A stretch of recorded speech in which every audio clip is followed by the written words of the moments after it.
Berarti pertanyaannya adalah apakah kalau begitu boleh gak kalau misalkan pemuda, ya tentu pemuda ini belum menikah gitu ya, melakukan hal itu, ingin memperpanjang ataupun ingin memperbesar? Maka jawabnya itu ya nggak boleh kalau pemuda, karena kan pemuda tersebut belum tahu kan, karena dia itu belum menikah gitu. Apakah ukurannya itu nantinya mengganggu ataupun tidak akan keharmonisan seperti itu? Ya siapa tahu meskipun seorang pemuda tersebut merasa kurang percaya diri akan ukuran yang ia miliki, tapi kan siapa tahu setelah ia menikah ternyata istrinya itu misalkan suka yang imut-imut gitu ya. Kita kan nggak tahu gitu ya. Makanya hal ini nggak boleh dilakukan jika status laki-laki tersebut itu masih pemuda. Jadi bisa dilakukan itu adalah bagi yang sudah berumah tangga, dan itu pun boleh dilakukan jika hal itu sangat pengaruh sekali akan keharmonisan rumah tangga bagi suami istri tersebut. Nah, di dalam konteks keharmonisan rumah tangga ini gitu ya, ini mesti dipahami dulu. Mesti dipahami dulu bagi seorang suami dan juga bagi seorang istri gitu ya. Karena begini ya, maaf ya sebelumnya, jangan berpikir negatif apa yang ingin saya sampaikan. Ini adalah majelis mulia. Saya hanya bermaksud ingin menyampaikan ilmu begitu ya, yang mana mudah-mudahan yang bisa membantu akan hubungan rumah tangga seperti itu. Nah, karena begini, di dalam wanita itu begitu ya, yang dimiliki oleh wanita tersebut, maksudnya area yang dimiliki oleh wanita tersebut ya, mungkin bisa dipahami.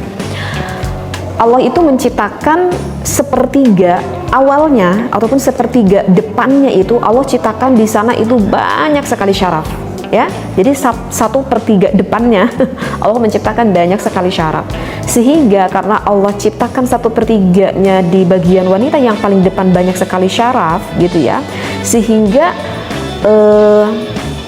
titik yang sangat nikmat yang dimiliki oleh wanita tersebut ada 2 titik di daerah sana begitu ya. Dan maaf sekali saya tidak bisa menyebutkan 2 titik tersebut, mungkin bisa dipahami ya 2 titik tersebut yang saya maksudkan. Nah, 2 titik itu tempatnya ataupun areanya itu yang sangat nikmat sekali oleh wanita itu adalah di 1/3 depannya. Kenapa bisa seorang wanita bisa merasakan nikmat sekali di sana? Itu dikarenakan Allah menciptakan banyak sekali syaraf di sana. Seperti itu. Sedangkan 2/3 yang lebih dalam lagi pada wanita tersebut itu syarafnya itu semakin sedikit, sehingga kalau misalkan dirangsang ke 2/3 tersebut tidak akan senikmat di bagian 1/3 yang lebih depan pada wanita tersebut. Nah, sehingga oleh karena itu sebetulnya tidak membutuhkan bagi seorang wanita, sebetulnya ini tidak membutuhkan bentuk yang terlalu panjang ataupun bentuk yang terlalu besar.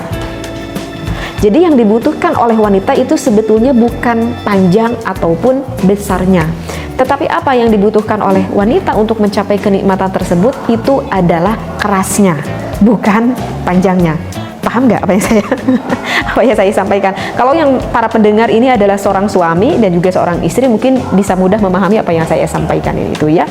Jadi ya agak perlu minder juga, ya percaya diri aja bagi bapak-bapak yang merasa kok ukuran saya ini bisa dikatakan agak imut-imut gitu. Jadi sebetulnya ya itu, karena menurut penelitian nggak membutuhkan yang besar ataupun membutuhkan yang panjang untuk mencapai kenikmatan seorang perempuan ataupun seorang istri. Justru yang dibutuhkan adalah kekerasannya, seperti itu. Nah, jadi udah bisa dipahami di sini ya. Jadi kalau menurut saya bagi suami udah pede aja, percaya diri aja. Apa yang Allah berikan kepada saya ya syukuri aja, seperti itu. Nah, tetapi di dalam satu sisi, di dalam satu permasalahan, misalkan ada permasalahan di rumah tangga, ada seorang istri itu yang sampai menuntut gitu kepada suaminya, sampai menuntut kepada suaminya, bahkan istrinya tersebut sampai ingin meminta cerai, sampai ingin meminta ya berpisah dengan suaminya. Ketika ditanya alasannya apa kepada istri tersebut, kamu tuh ingin pisah sama suami kamu.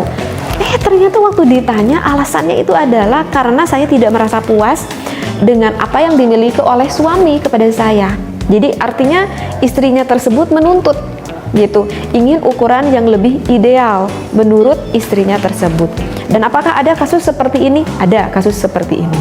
Nah, ketika ada kasus kasus seperti ini kan berarti ini mengganggu akan keharmonisan rumah tangga, apalagi sampai kalau misalkan istrinya itu sampai pengen cerai, sampai pengen pisah, tentu kan itu mengganggu keharmonisan rumah tangga. Maka jika itu terjadi, maka suami pun bisa mempertimbangkan gitu, bisa mempertimbangkan apa yang diinginkan oleh istrinya. Tetapi dari apa ya, kalau saya pikir-pikir dari kejadian seorang perempuan ataupun seorang istri yang menuntut kepada suaminya akan ukuran yang dimiliki oleh suaminya tersebut, yaitu saya kembalikan akan kerujukan pertama tadi, maksudnya ke syarat pertama. Jadi seorang wanita dan seorang suami itu harus tahu dulu ukuran normal yang dimiliki orang Asia itu sebagaimana sih. Kalau kurang-kurang dikit ya wajar lah seperti itu. Dan saya itu sangat mengkhawatirkan sekali, sangat, dan untuk syarat yang kedua maksud saya, dan untuk syarat yang kedua secara penelitian sebetulnya tidak membutuhkan yang besar dan yang panjang. Tetapi yang dibutuhkan itu adalah kekerasannya, gitu ya. Kenapa yang dibutuhkan itu adalah kekerasannya? Karena agar mencapai ke titik 1/3 area depan yang dimiliki oleh istri tersebut. Nah, itu pun sebetulnya sudah cukup bisa membahagiakan istrinya. Tetapi kenapa kok istrinya itu sampai menuntut ingin memiliki bentuk yang lebih besar gitu? Nah, itu sebetulnya sih ada beberapa kasus gitu ya. Bahkan ada sebagian, tapi saya tidak menganggap bahwa kasus seperti ini istrinya itu sama semuanya, enggak ya. Cuman ada dari sebagian kasus seperti ini, ada sebagian, sekali lagi ada sebagian, saya tidak menyatakan semua perempuan itu sama. Ada sebagian yang dikarenakan perempuan itu yang sudah terbiasa melihat adegan film yang gak layak dilihat gitu ya. Mungkin sudah paham ya maksudnya film apa di sini ya, film Blue lah begitu. Nah, karena seorang istri ini udah terbiasa melihat adegan film itu, sedangkan yang dilihat itu adalah adegannya itu mungkin dari adegan luar negeri gitu ya. Mungkin yang sering dia lihat itu adalah video-video orang Rusia mungkin, sedangkan kan orang Rusia itu yang paling besar gitu ya, yang dimiliki antara negara-negara lain gitu. Nah, dikarenakan sering melihat tontonan-tontonan itu, sehingga masuklah tontonan itu kepada daya khoyalinya seorang istri, seorang perempuan. Paham gak sih ya? Karena udah sering lihat film itu, sehingga masuk ke daya khoyalinya perempuan, sehingga seorang perempuan tersebut ataupun seorang istri tersebut ingin berfantasi dengan apa yang sering ia lihat. Sedangkan pada kenyataannya, ia lihat di depan suaminya itu tidak sama ataupun tidak sesuai dengan apa yang sering ia lihat ataupun yang ia tonton. Seperti itu. Sehingga ya istrinya itu menuntutlah kepada suaminya ingin memiliki bentuk yang sama seperti apa yang ia tonton itu. Nah, jika halnya seperti itu menurut saya sih nggak sehat banget. Karena ya seorang istri menuntut seperti itu kalau menurut saya sih kurang manusiawi seperti itu. Dan apakah itu bisa dikatakan ibadah ataupun tidak? Karena ya keinginan seorang istrinya tersebut bukan diawali dari dasar ibadah, tetapi diawali dengan nafsu yang ada di dalam hati seorang perempuan tersebut. Karena itu efeknya, karena ia itu sering melihat tontonan, misalkan tontonan orang Arab misalkan gitu ya, yang badannya lebih tinggi, lebih besar, ataupun orang Eropa yang badannya lebih tinggi, lebih besar. Ya wajar kalau barangnya itu lebih besar dan lebih panjang juga. Kan kita nggak bisa disamakan, kita kan orang Asia seperti itu. Nah, jadi untuk keharmonisan rumah tangga pun ini sebetulnya perlu perlu dicerna gitu lebih dalam. Tetapi kalau misalkan contoh kasus seperti itu, kalau menurut saya sih ya itu adalah diawali bukan dengan ibadah, tetapi itu ya didasari atas nafsu seperti itu.